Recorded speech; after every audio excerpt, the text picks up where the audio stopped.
Of the పీపుల్‌కి 40స్‌లోనే ఎందుకు jobs పోతున్నాయి?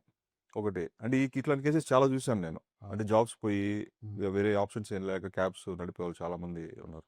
మేజర్ రీజన్స్ ఏమంటే 40స్‌లోనే జాబ్ ఎందుకు పోతది? ఏమైనా ప్లానింగ్ ఏమైనా ప్రాబ్లమా ఏంటి? 40స్‌లోనే హైయెస్ట్ జాబ్ లాస్ అవకాశం ఉంటది. ఆ ఏజ్ బ్రాకెట్‌లో. హ్మ్.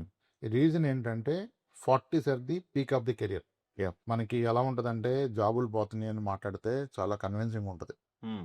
సపోర్ట్ సిస్టమ్ లేదు అలా అని. కానీ మనం సాలరీ కోసం పనిచేస్తున్నాం. ఇంకోడు మనకు సాలరీ ఇవ్వడానికి పనిచేస్తున్నాడు. అవును. ఆడు ఫెయిల్ అయితే మొత్తం సిస్టమ్ ఫెయిల్ అయిద్ది. హ్మ్. సిస్టమ్ అక్కడ ఫెయిల్ అయింది. హ్మ్. బిజినెస్ పెట్టినోడు ఎందుకు పనిచేస్తున్నాడు? మనకి సాలరీ చూడడానికి పనిచేస్తున్నాడు. ఆయన కష్టం వస్తే మనకు కష్టం వచ్చినట్టే. హ్మ్. Simple system. మనకు అర్థమయ్యే సిస్టమ్ చెప్తున్నా యాహ్! యాహ్! వెళ్ళకుండా. ఇప్పుడు దాంట్లో ఎవరికైతే సాలరీ ఒక 20,000 క్రితం 4,000కి సాలరీతో జాయిన్ అయిపోయి అతనికి ఎవ్రీ ఇయర్ 500, 1000 రూపాయలు పెంచుకుంటూ వస్తే ఇప్పుడు ఆయన సాలరీ 45,000 నడుస్తుంది.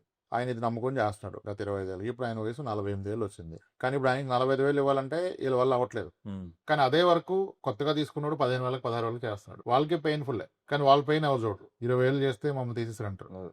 వాళ్ళకున్న పరిస్థితులు అయితే ఈవెన్ కార్పొరేట్స్ అయినా అంతే. Hmm. Hmm. It's not that corporates money చేసుకోవని కాదు. వాళ్ళకు కూడా కొన్ని క్యాలిక్యులేషన్స్ ఉంటాయి.